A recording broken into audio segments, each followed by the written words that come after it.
I thank you for accepting our invitation.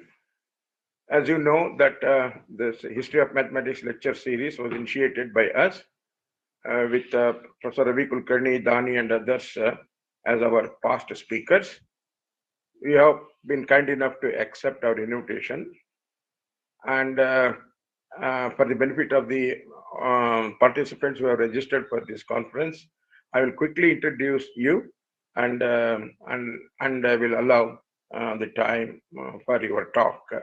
So, Professor Amartya Kumar Dutta graduated from TIFR Mumbai. Under the supervision of Professor Bhatwadekar, he obtained his PhD, and then he went on to join Indian Statistical Institute at Kolkata. Presently, he's a professor over there, and he would be speaking on Hilbert's 14th problem, which is something to do with, in loose terms, if I want to put it in a natural manner. So, well, a linear algebraic group can be finitely generated with its ring invariants. It's all about something, and I'm sure Professor Datta will be able to do an excellent work in his talk today. So with these few words, once again, I welcome Professor A.K. Datta and request him to give his Professor Datta.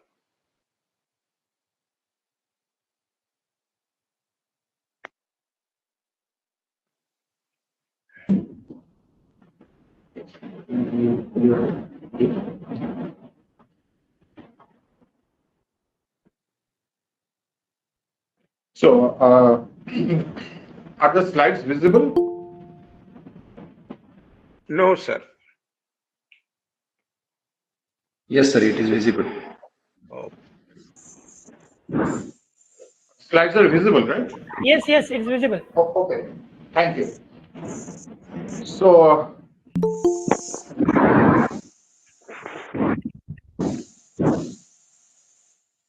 thank you for the invitation to talk on Hilbert's problems, and I've chosen Hilbert's 14th problem. This is a series in history of mathematics, but it can well be a talk in contemporary mathematics as well. Part of it will be history and part of it is contemporary. The problem is, the nature of the problem is such that there is a historical aspect as well as this is still an area of research. The problem is, or let me put it, the problem is still inspiring research, as I'll be showing. So, those of you who have seen the films, The Sound of Music, you would have heard of a song which begins with, let's start from the very beginning. A very good place to start. Now, I think for this problem, a very good place to start would be Newton's theorem on symmetric polynomials.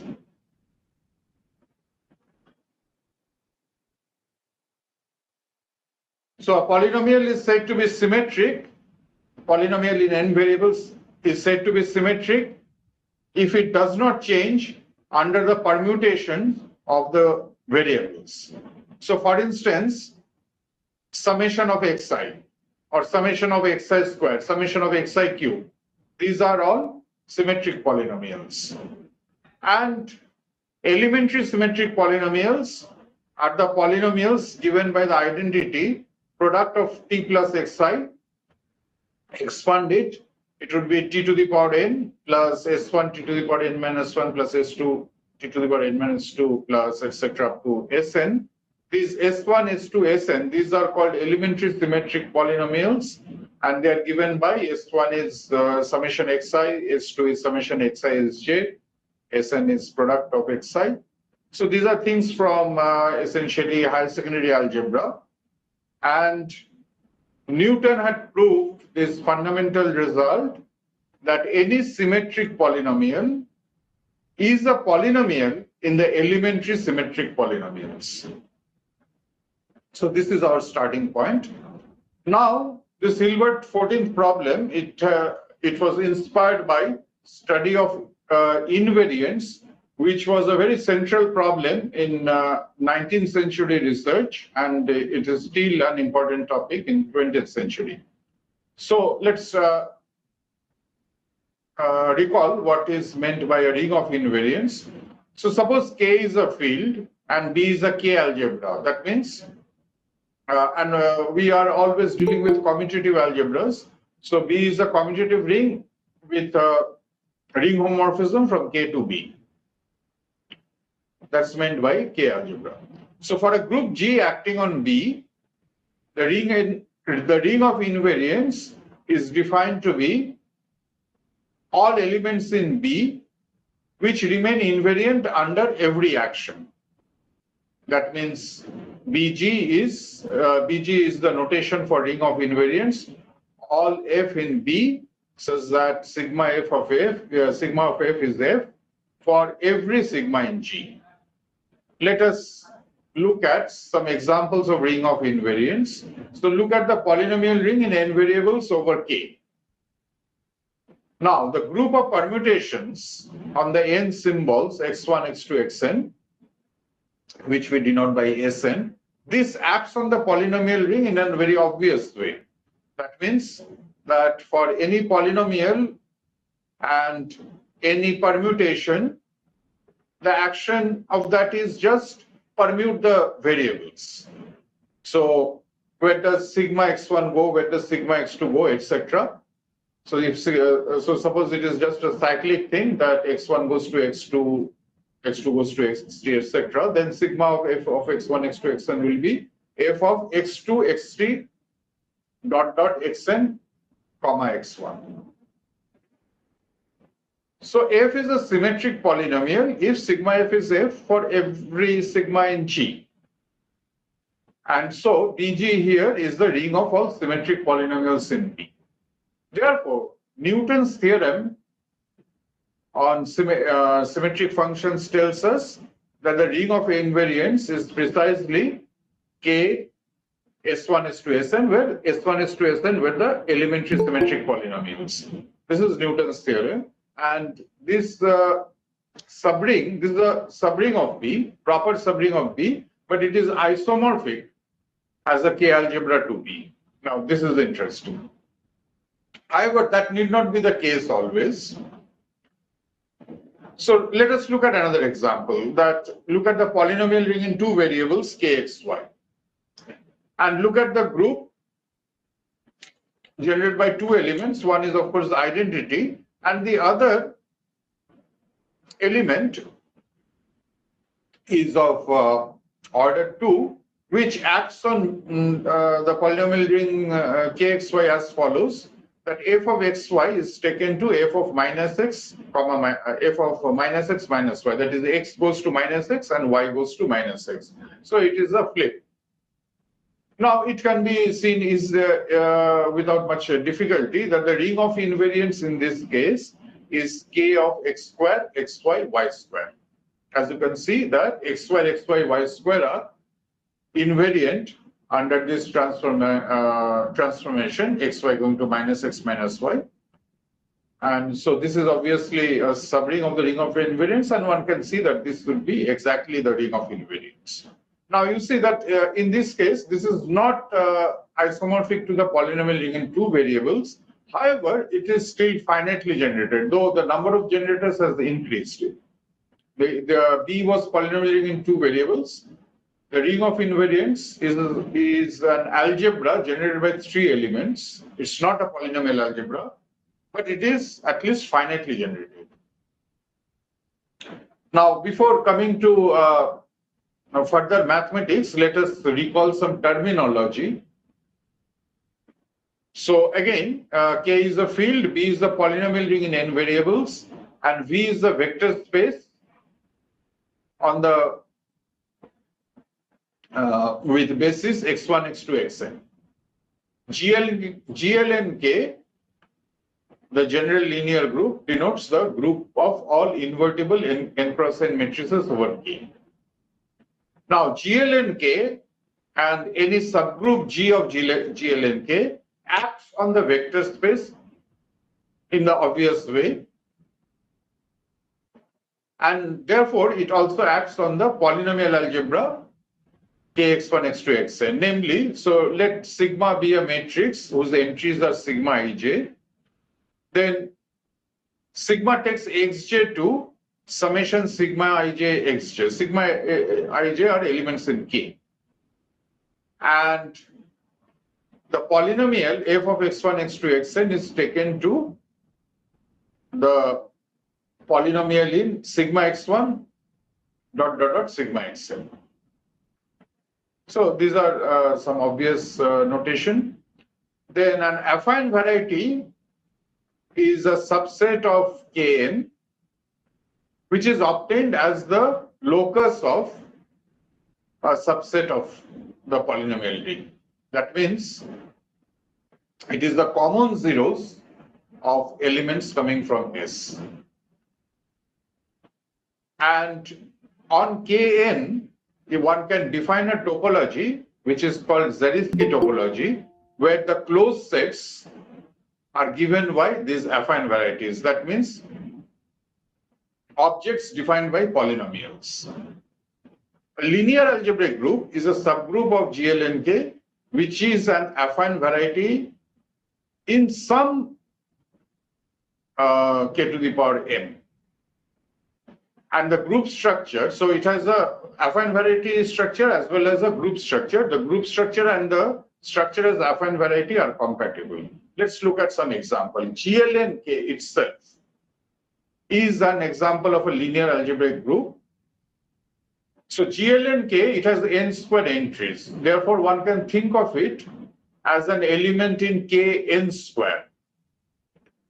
Now, it can be identified with an affine variety in Kn square plus 1 given by the polynomial y times determinant xij minus 1. You see the trick. That means elements of GLNK are defined by determinant xij not equal to 0. Now, not equal to 0 is not an algebraic condition. Algebraic conditions are defined by equality.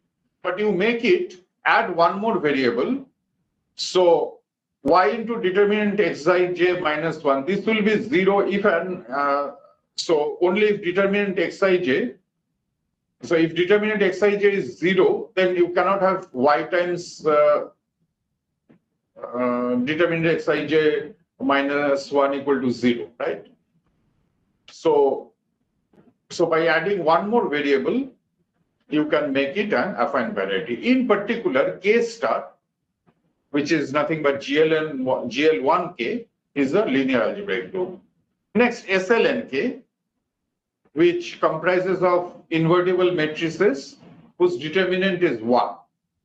This is an affine variety in Kn square by the obvious relation, determinant xij minus 1.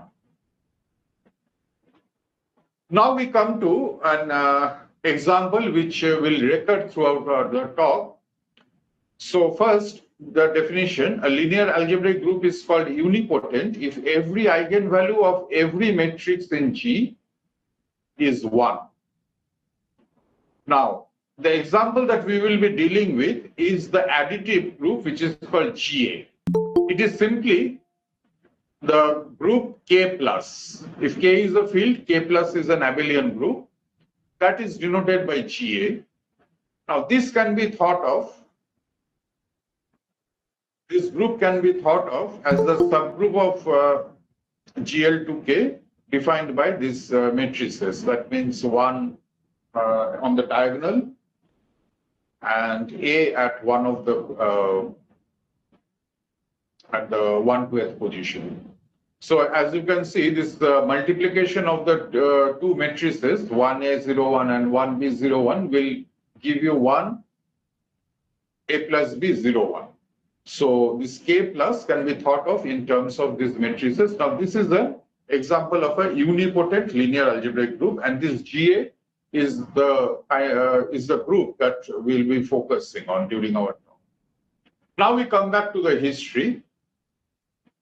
So in 19th century, the central problem in invariant theory was, so take K, suppose K is a field of characteristic 0 and B is the polynomial ring. and G is a linear algebraic group acting on B. A is the ring of invariants. Is A necessarily finitely generated over K? We saw in two specific examples that A was finitely generated, and there mathematicians had seen many examples of ring of invariants. Every time they were coming out to be finitely generated. So is it true in general? It was conjectured by Cayley that this is true. It was a conjecture. He thought he had a counterexample, but his argument was incorrect. Now, Paul Gordon, who was the PhD guide of Emmy Noether, and who was regarded as the king of invariants in 19th century, he proved that the answer is yes for n equal to 2 and G equal to SL2K. Now, his method was enormously complicated, comprised of enormously complicated computations. So as a result, they were not amenable to generalizations. However, David Hilbert took a completely different approach, and which is the approach of abstract algebra. Mind you, this subject algebra, abstract algebra, had not taken birth at that time. These were the steps towards the birth of abstract algebra in the form that we know it today. So he came up with a solution by his revolutionary new abstract approach. And many of you would have heard of Hilbert basis theorem, which is often taught even in MSc algebra. This problem was at the genesis of Hilbert basis theorem. So again, let me state this, that the problem is K is a field of characteristic 0, B is the polynomial ring, G is a linear algebraic group acting on B, and A is the ring of invariants. Now, Hilbert makes this additional hypothesis. Suppose A is a graded K algebra, and suppose there exists an A-linear degree-preserving retraction from B to A. Retraction means that you restrict to, so it's a ring homomorphism from B to A, such that the restriction to A is an identity map from A to A. So if G is finite, then you simply take the average of the summation sigma f. So that does the job of that will give you the phi. So if in addition, the ring of invariance satisfies the two properties, then Hilbert gives a positive answer to the question. So as a step to that, he proved what is called a Hilbert basis theorem, that every ideal of the polynomial ring is finitely generated. So if every ideal of the polynomial ring is finitely generated, then the ring of invariance, being a graded algebra, it will be a direct summand of the polynomial ring, and therefore every ideal of A will also be finitely generated. And and since A is graded, it would follow that A is finitely generated. It will follow that A is finitely generated over K. Note that subalgebra for finitely generated algebra need not be finitely generated. However, in the case of graded rings, it goes through. So what did Hilbert achieve? Hilbert answered the problem of invariance under the two hypotheses. So next question would be that, can you answer the question without the two hypotheses more generally? So note one property of the ring of invariance, it satisfies the following, that it is the intersection of the field of fractions with the polynomial ring kx1, x2, xn.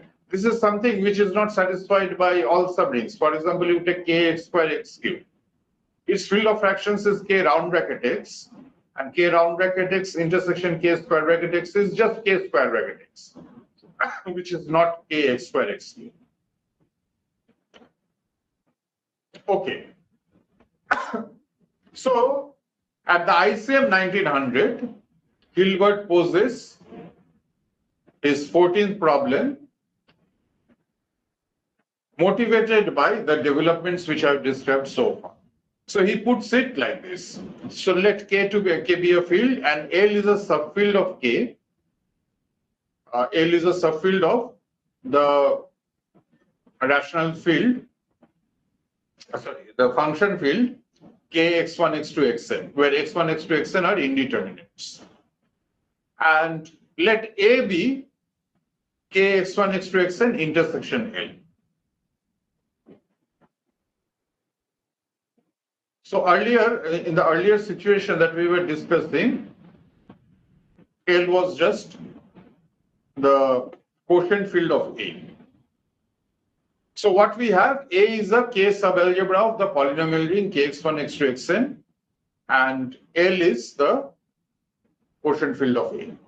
So question is A necessarily finitely generated over A? This is Hilbert's 14th problem. So the earlier cases that we were discussing, which led to this problem, there L was the ring of invariants of this Kx1, x2, xn, the entire Kx1, x2, xn. If you take the group action on that, the ring of invariants on that, that is what was being discussed. And now the question is asked for more generally for any subfield. So the first solid answer to the question was given by Amy Noether when G is finite. So she gave a constructive proof. That means she actually demonstrated the generators. She first proved it for characteristic 0 in 1916 and then for arbitrary characteristic in 1926. Now, just to give you, because we are just talking about results only, some amount of mathematical arguments, if you would like to see, we give an existential proof. Mind you, Amy Noether gave a constructive proof. She actually demonstrated the generators. We won't go that far. We give an existential proof using Hilbert basis theorem. And incidentally, the Hilbert basis theorem in its full generality was stated and proved by Amy Noether herself. Hilbert proved it only for polynomial ring. Then the theory of Noetherian modules, which was again developed by Amy Noether, and the theory of integral extensions in commutative algebra. The subject commutative algebra itself is founded by Amy Noether.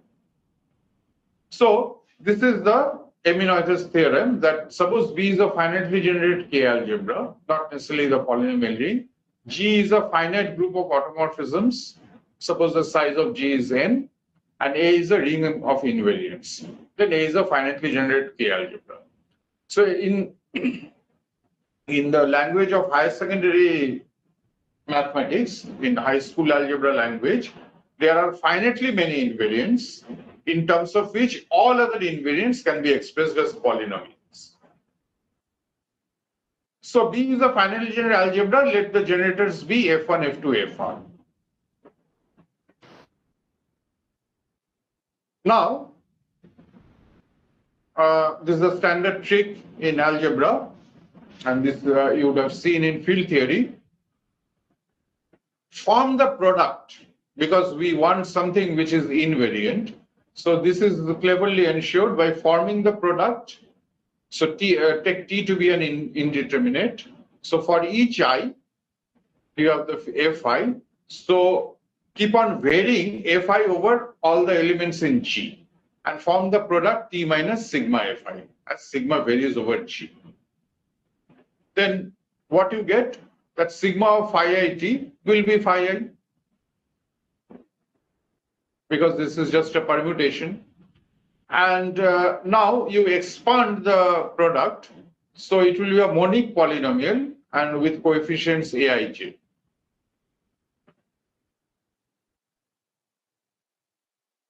So since phi I T is invariant for each sigma, so therefore the polynomial is left invariant. So which means in particular the coefficients are left invariant. That means the coefficients are in the ring of invariants. So Aij's are in A.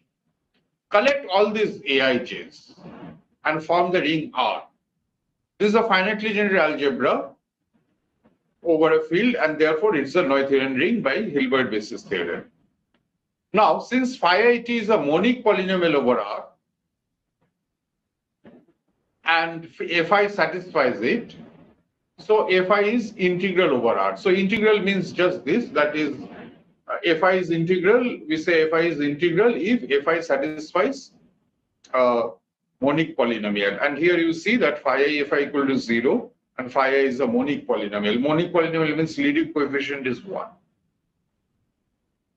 So from the theory of integral extensions, what we get is that the ring B, K F1 F2 generated by F1 F2 Fr is the finite module. It is finitely generated as an algebra, but since each Fi is integral, it follows that this is actually as a module it is finite. So since B is a finite module over R and R is a Noetherian ring, therefore B is a Noetherian R module. Now A being a submodule of B, then is a Noetherian module over R. That means A is finitely generated over R and R is finitely generated over K. Therefore, A is finitely generated over K. So this is a good exercise at the MSc level for those who know a bit of commutative algebra, that means integral extensions. This is a good exercise in integral extensions to give an existential proof of Emmy-Noether's theorem. So this, I'm just giving one proof to give some idea of the flavor of the subject. Okay, now I'll mention one interesting result due to Chevalier.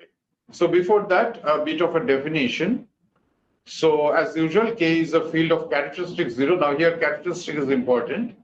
B is a polynomial ring in n variables. G is a finite subgroup of G, L, and K acting on B.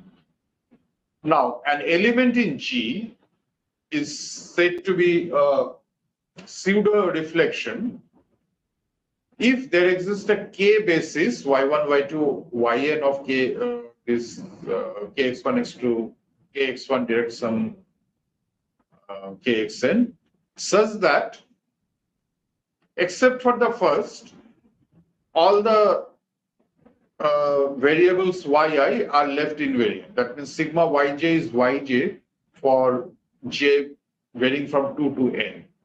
And for the first one, there is a twist. Sigma y1 is lambda y1 for lambda in k star. That is, lambda is a unit. This is called a pseudo reflection. That means there must be some term called reflection. It will be called reflection if lambda is of order 2. In other words, lambda is -1. That means sigma y1 is -1. So sigma y1 is -1 is, if you think of it geometrically, it is a reflection along the hyperplane defined by y1. Example, take G to be Sn. Then any transposition. So let us think of the transposition defined by x1, x2. That is, you permute x1 and x2 and don't do anything else. Now, this is a reflection. Why it's a reflection? Make this change of variables that keep x3 up to xn as it is. So y3 is x3, y4 x is x4, etc. But take y1 to be x1 minus x2 and y2 to be x1 plus x2. So this is a change of variables. Then what you see is that sigma of y1, that becomes minus x1, and because sigma takes x1 to x2 and x2 to x1. So it doesn't change y2 because it is x1 plus x2. So interchange of x2 and x1 doesn't make any difference. So sigma y2 is also y2. However, since this is x1 minus x2, interchange makes sigma y1 to be -1. So this is so therefore this transposition, any transposition is a reflection, which tells you that the group Sn is generated by reflections. So this is an example of a group which is generated by reflections and therefore pseudo reflections. Now we come to Chevalier's theorem. So K is a field of characteristics 0 and B is the polynomial ring. Suppose G is a finite group which is generated by pseudo reflections. In particular, say G is a finite group generated by reflections. Suppose G acts on B and A is the ring of invariants. Chevalier's theorem says that A is isomorphic to B and something more. But let us just look at A is isomorphic to. What does it remind us? What we started with, Newton's theorem. Because as if you take G to be Sn, then this is just Newton's theorem. So Chevalier's theorem is a generalization of Newton's theorem on symmetric functions. So there are more things that is this. For example, you can choose the generators of the ring of invariants to be homogeneous polynomials whose degrees are uniquely determined by G, and the size of G is given by the product of the degrees of the homogeneous polynomials. So we come back to Hilbert's 14th problem. So I'm recalling what it is. So what is the answer known to it?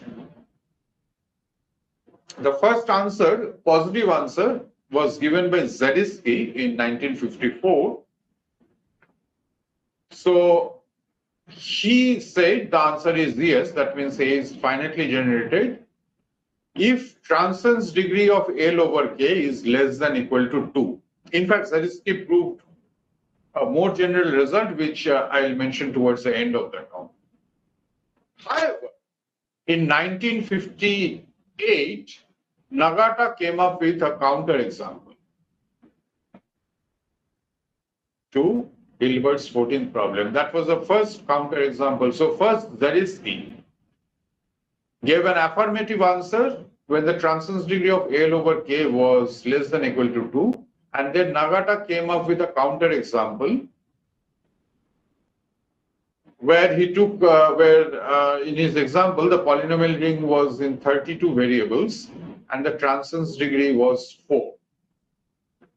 Now you cannot get a counterexample with transient's degree 2. Now the number of variables is very large, 32. So the next research topic would be to whether one can get counterexamples with lower number of variables, or whether the result is true for low n. Now Paul Roberts made the big development, and at that time I was a research scholar in TIFR, and there was quite a bit of excitement.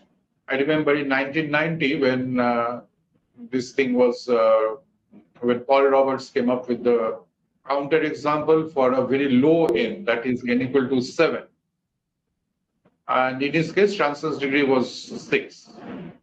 Then Friedenberg came up with a counterexample for n equal to 6. And then Degle-Friedenberg came up with a counterexample for n equal to 5. Now you may see an anomaly that Friedenberg is 2000, but the later one, Degle-Friedenberg, is 1999. The point is that these are the year of publication. So of course, Friedenberg did the result for n equal to 6 first, and Degle-Friedenberg did for n equal to 5 later. But what happens is that what happened was that the first result was published later than the next result. That's why this anomaly. And finally, Kuroda gave the lowest possible counterexamples. So on the right-hand side, you cannot go beyond 3. So Degle-Friedenberg had come up to 4, and Kuroda hit upon 3. And he first gave counterexample for n equal to 4, and then even gave counterexample for n equal to 3. Now we move on to a new topic. So this is locally nilpotent derivation. So suppose B is an integral domain containing Q. Then a derivation, this is just a generalization of or axiomatization of the usual derivation that one does in calculus. So derivation is a map which is linear and satisfies the Leibniz rule. And locally nilpotent derivation is a derivation which satisfies the condition that for every x in B, there exists n such that d to the power n of x is 0. D to the power n means d applied n times. So this is a generalization of the notion of partial derivative. So like you take d to be del del x, that's a locally nilpotent derivation. Now I am not going into the details, but just take it that any locally nilpotent derivation on B induces a GA action. So GA, you remember, just the group K plus. So any LND on B induces a G action on B, and conversely, any G action on B induces an LND. So these two are equivalent concepts when your algebra contains the field of rationals. Now, before proceeding further, let me introduce a notation which will be very convenient, that for an R algebra A equal to R to the power square bracket n. So in the case of modules, like a free modules, we denote it by R to the power n. But now you use the notation square bracket n. So square bracket n means that polynomial ring in n variables. That means A equal to R T1, T2, Tn for some T1, T2, Tn which are algebraically independent of one. So this is the notation we will use. Now let us recall Hilbert's 14th problem once more. So this was the statement of Hilbert's 14th problem. So I'm not reading it out again and again. So this is just a recap that what was the statement of Hilbert's 14th problem. And you recall that these were the 6 major counter examples in chronological order, with n falling from 32 to 7 to 6 to 5 to 4 to 3. Now, the interesting thing is the connection with locally nilpotent derivation for some of the examples.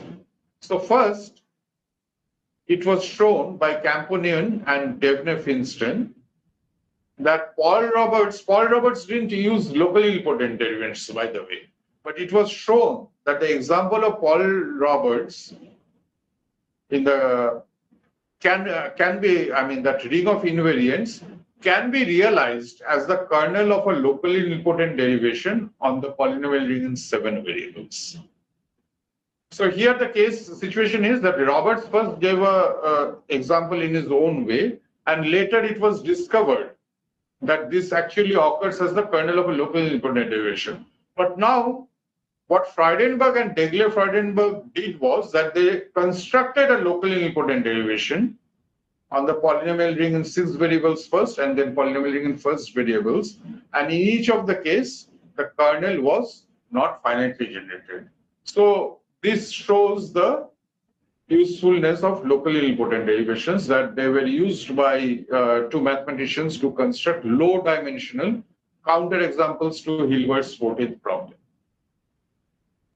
So now we look at a special case of Hilbert's 14th problem. That is, let D be a locally nilpotent derivation on the polynomial ring and A to be the kernel of D. Then it falls into that usual pattern that A is a subalgebra of the polynomial ring, and with A being intersection of the polynomial ring with the field of fractions of A. And you can ask the question whether A is necessarily finitely generated over A. So this is a special case of Hilbert's 14th problem, where the ring of invariance is obtained as the kernel of a locally nilpotent derivation. So there is an additional condition here. Now, this is a long story about a theorem due to 3 mathematicians. So let V be the vector space with basis x1, x2, xn. So suppose D of V is contained in V. Then A is finitely generated over K. So this was originally stated by Maurier, and then Weizenberg proved it for so Maurier and Weizenberg, their proofs were, some gaps were there. And then finally, Seshadri gave a completely rigorous, satisfactory modern proof. So Seshadri gave the final touch, but this result was stated and in some sense proved by Maurer and Weizenberg. It is known as Maurer-Weizenberg theorem, but Seshadri gave the rigorous modern proof. Now again, we come back to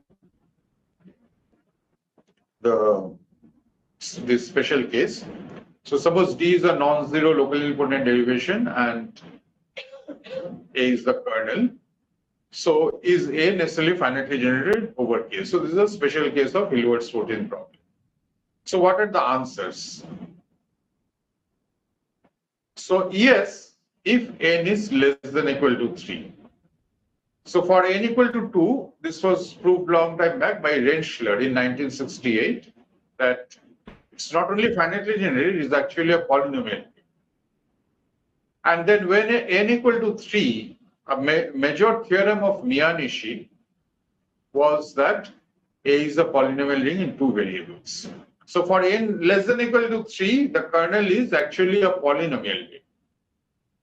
Now, for n greater than equal to 5, A is not finitely generated. This was first proved for n greater than equal to 7 by Essen and Janssen using Paul Roberts' example. Then Freudenberg brought it down to n equal to 6 and Degler-Freudenberg, I've already told about it, brought it down to n equal to 5. So what do you observe? That the answer is known for n greater than, affirmative answer for n less than equal to 3 and negative answer for n greater than equal to 5. But n equal to 4 is missing. That is still open. And this is one of the central problems. So this, you can see, this is a special case of Hilbert's 14th problem, which is still an open problem in this third decade of the 21st century. So let me pose the problem again. So now we restrict the polynomial ring to 4 variables. D is the locally important derivations on it and A is the kernel. So is A necessarily finitely generated over K? Now, although the question is open in general, partial results are known. So first, Degler-Freudenberg, so all these are developments in this century. Degler-Freudenberg proved that there is no bound on the generators, that given any R, there exists a locally important derivation whose kernel requires at least R generators.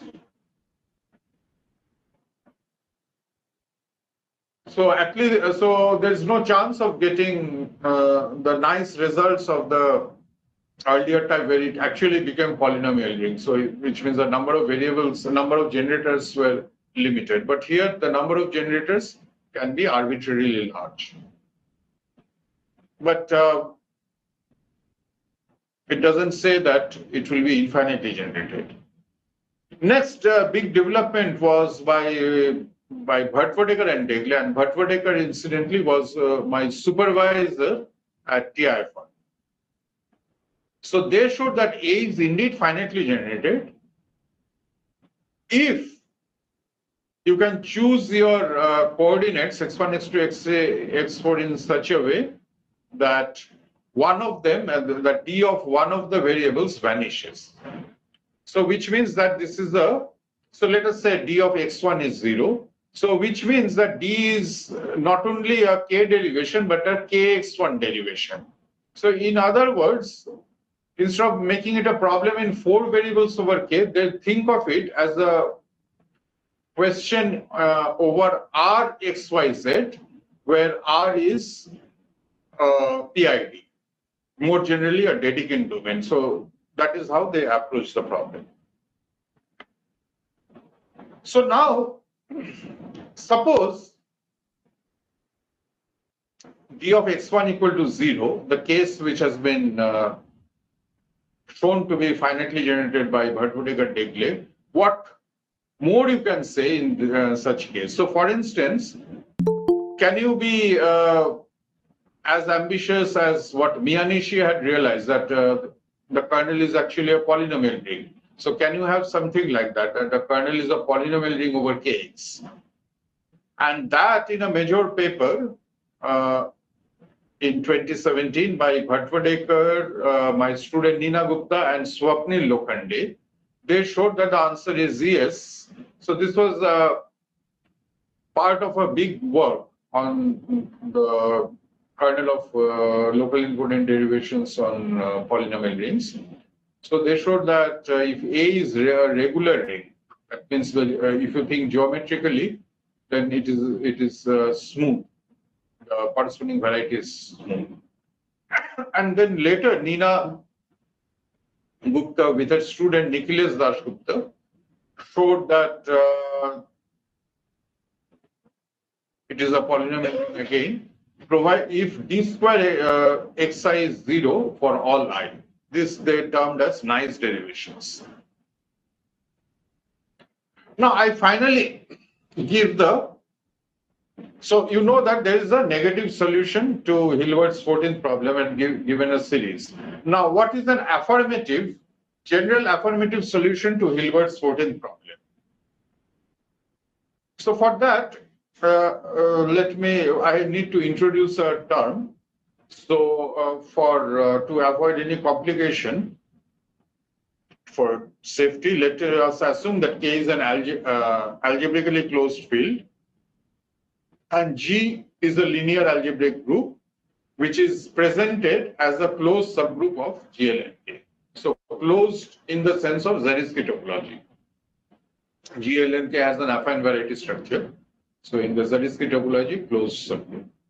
Now G is said to be reductive if G is connected and contains no non-trivial connected non-null unipotent subgroup.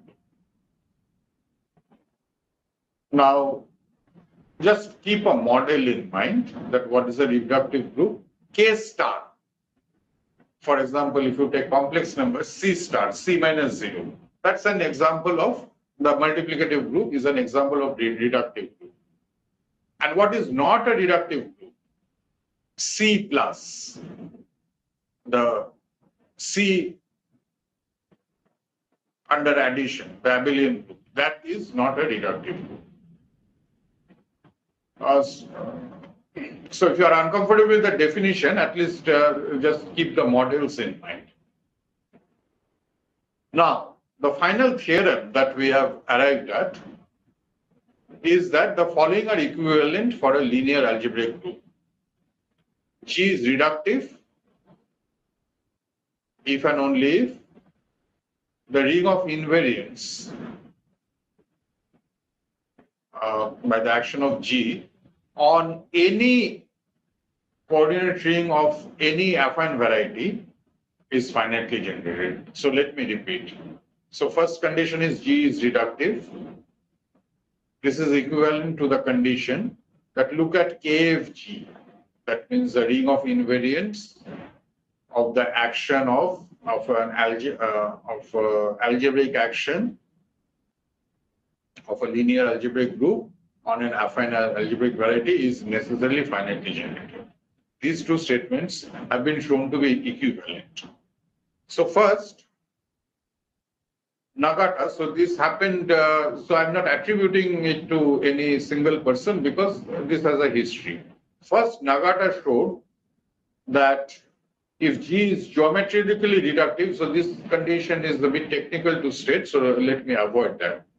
But since I can't attribute one implies to Nagata, I have to tell this story, that he showed that if G is geometrically reductive, then the condition 2 holds.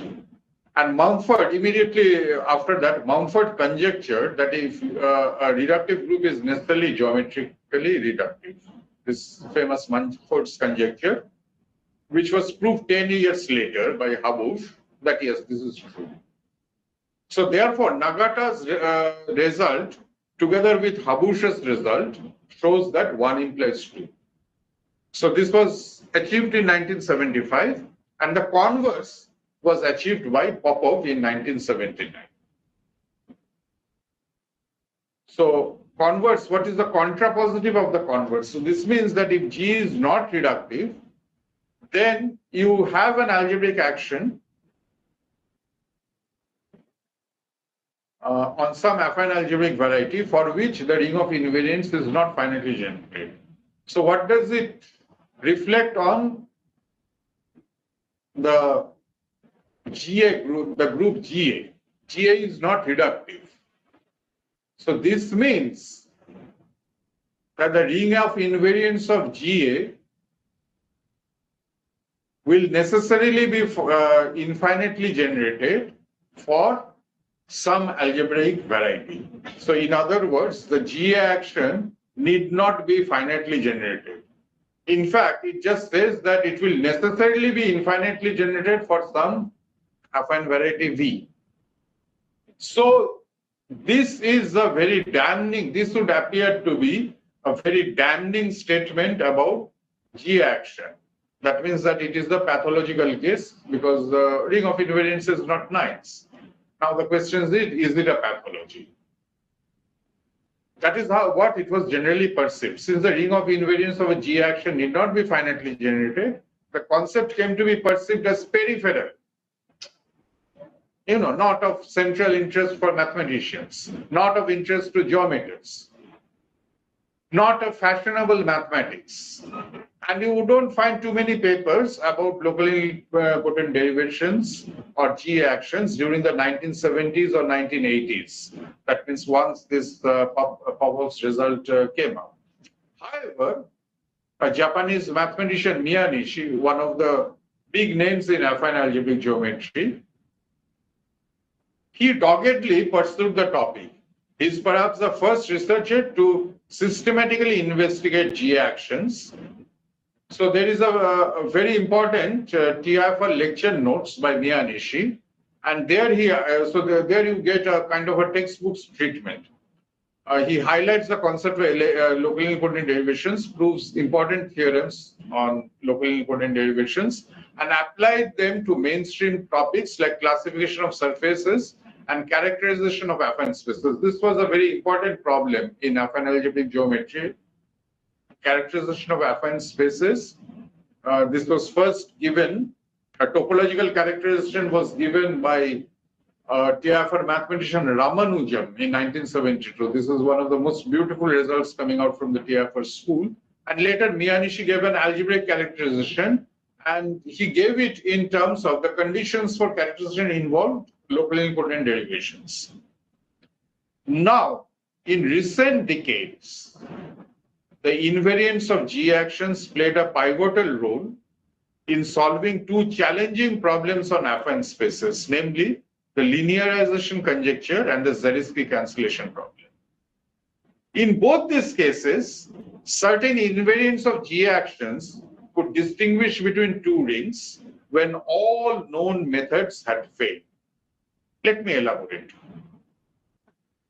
So, the importance of the bad G action, the so-called bad action. The linearization conjecture asserted every faithful algebraic C star action on C3 is linearizable. Mind you, C star is reductive. That means C star is good. Now, this problem was solved during the 1990s. The key step in the solution was that means many steps were already taken by Porras and Russell, but one of the remaining things was to settle whether certain rings were polynomial rings, certain rings called Porras-Russell threefolds. And Makar-Limanov used kernels of locally important derivations, that is, invariants of G actions, to show that those Porras-Russell threefolds are not isomorphic to the affine three space. And that settled the linearization conjecture in a positive way. That means the negative answer, that is whether Porras-Russell threefolds are isomorphic to the polynomial ring. This was a very exciting question in the 90s. And negative answer was given by Makar-Limanov using invariants of G actions, and that settled the linearization conjecture affirmatively.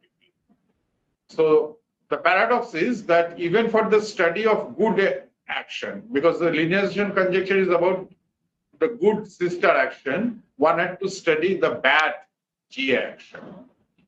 And the next is the Zariski cancellation problem, which was open for 7 decades.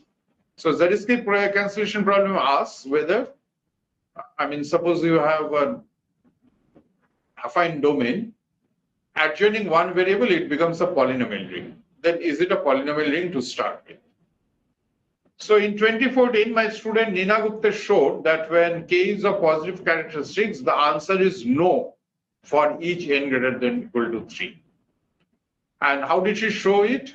By showing that a certain, so first she showed it for n equal to 3. She proved that a certain three-dimensional ring defined by Asanuma was not isomorphic to polynomial ring. And this she showed by using an invariant of a G action.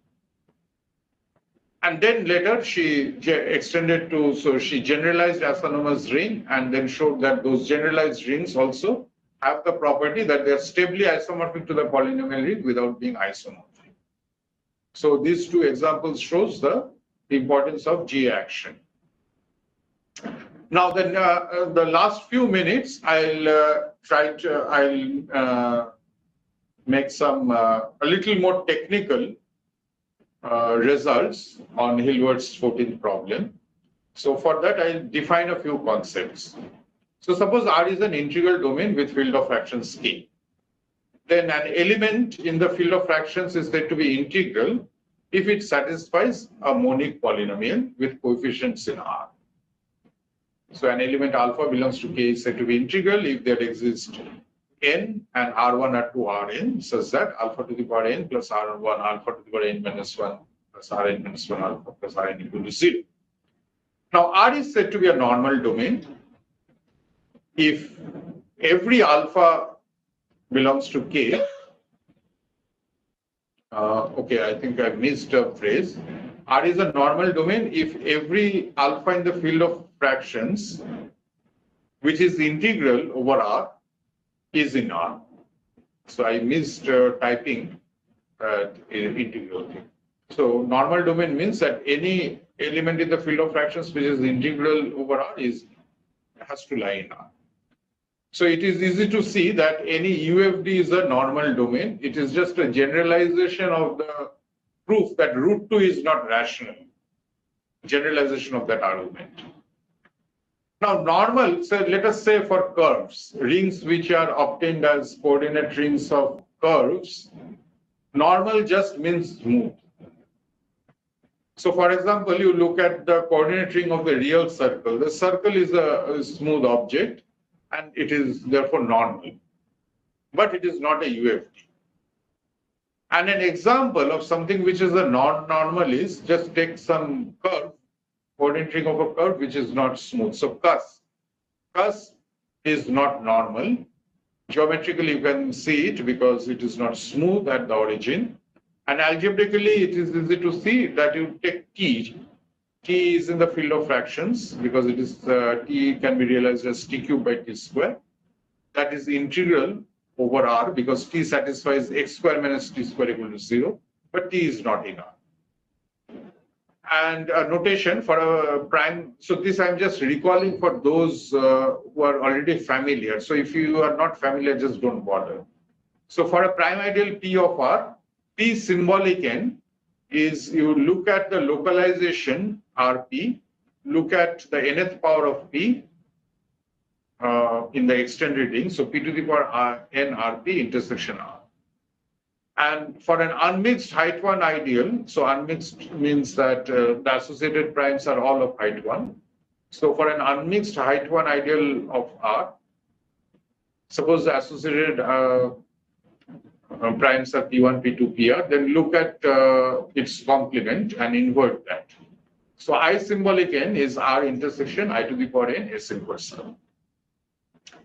Now, there was a generalization of Hilbert's 14th problem by Zariski. So this was Hilbert's 14th problem, and Zariski's generalization replaces the polynomial ring by a normal affine domain. And then Zariski asked, so instead of the polynomial ring, just put a normal affine domain. Then Zariski asked the question, is the ring of invariants finitely generated over K? And he answered it in positive, that if transcendence degree L over K is less than or equal to 2, the answer is yes.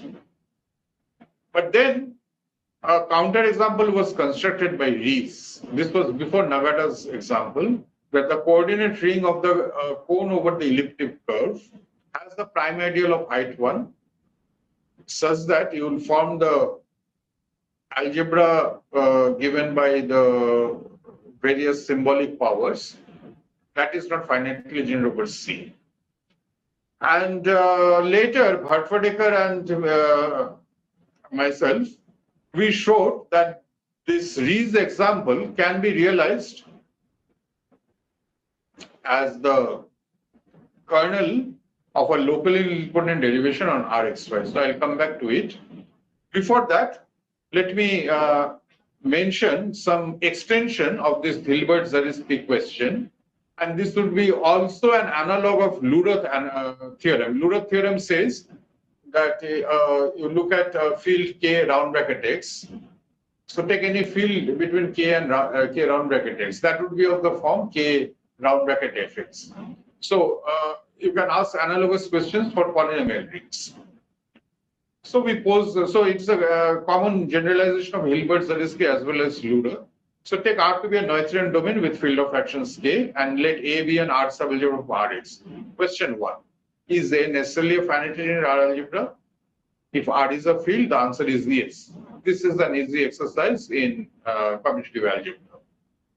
Now, a theorem by Abhyankar, Ikin, Heinzer is that if both R and A are UFDs, then A is a polynomial ring.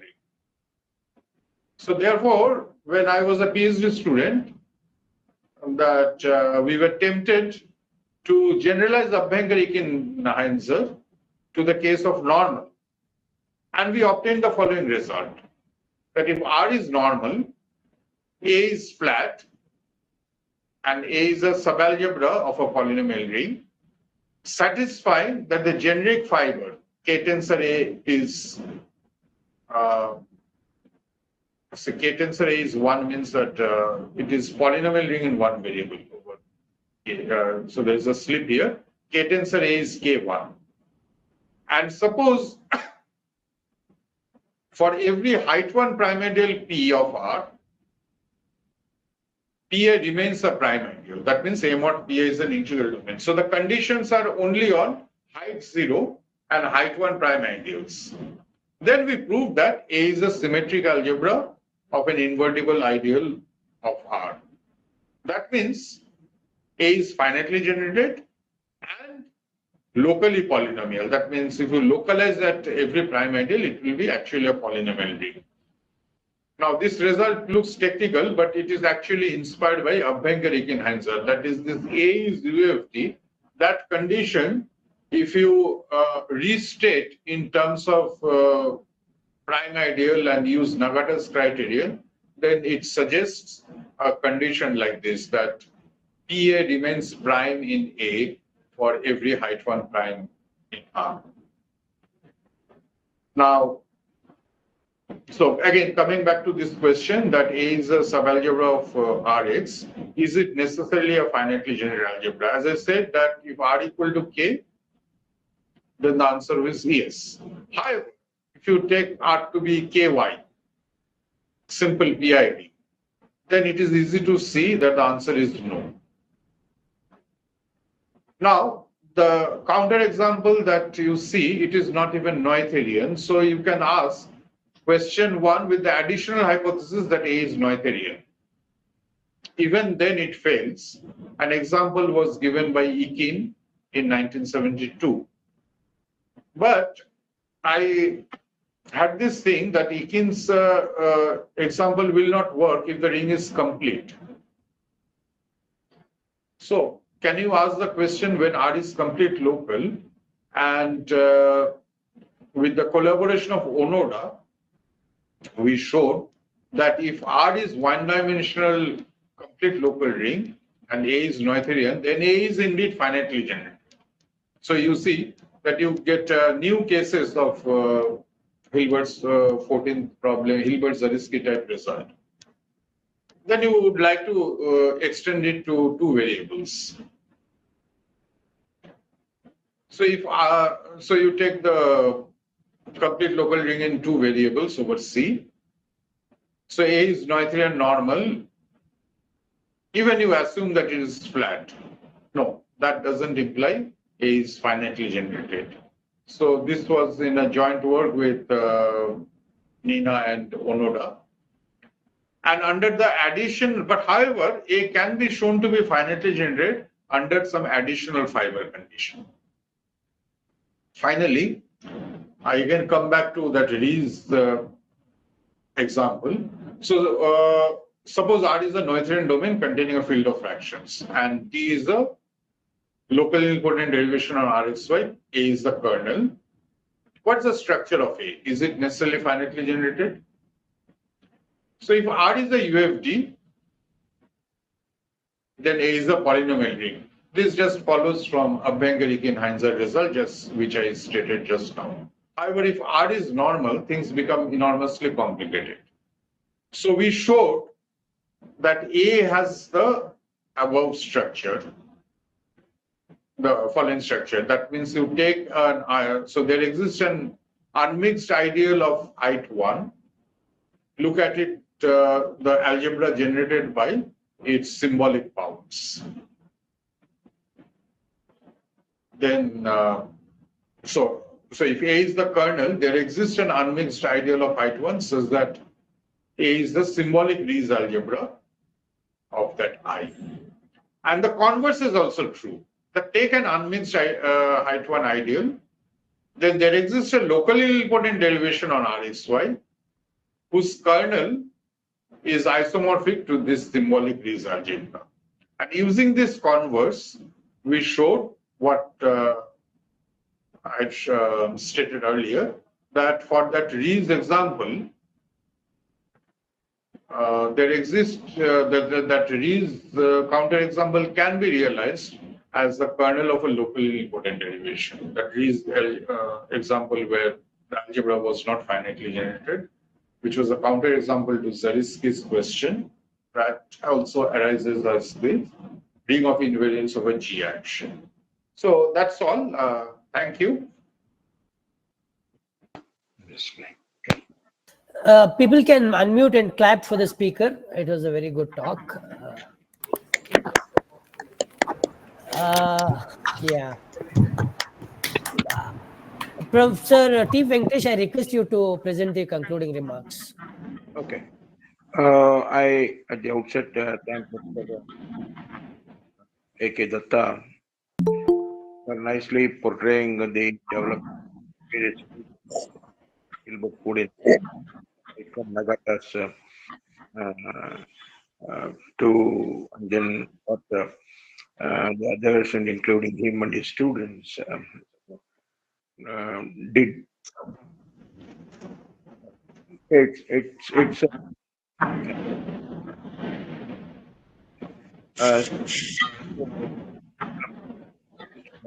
must excited to mathematics that got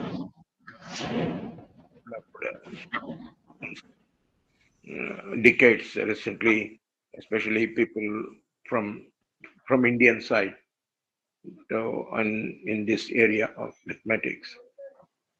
I thank Professor A.K. Dutta for his time, and I also thank all the participants who have taken interest in signing for this History of Mathematics lecture series event, and we hope you continue to support us. And with that few words, I thank one and all. Thank you very much. Thank you. Yes, thank you all the participants. I don't think anybody has put any question in the chat. Otherwise, I would have asked for questions. I can still wait for 1 or 2 minutes. If there are any questions, you can pose.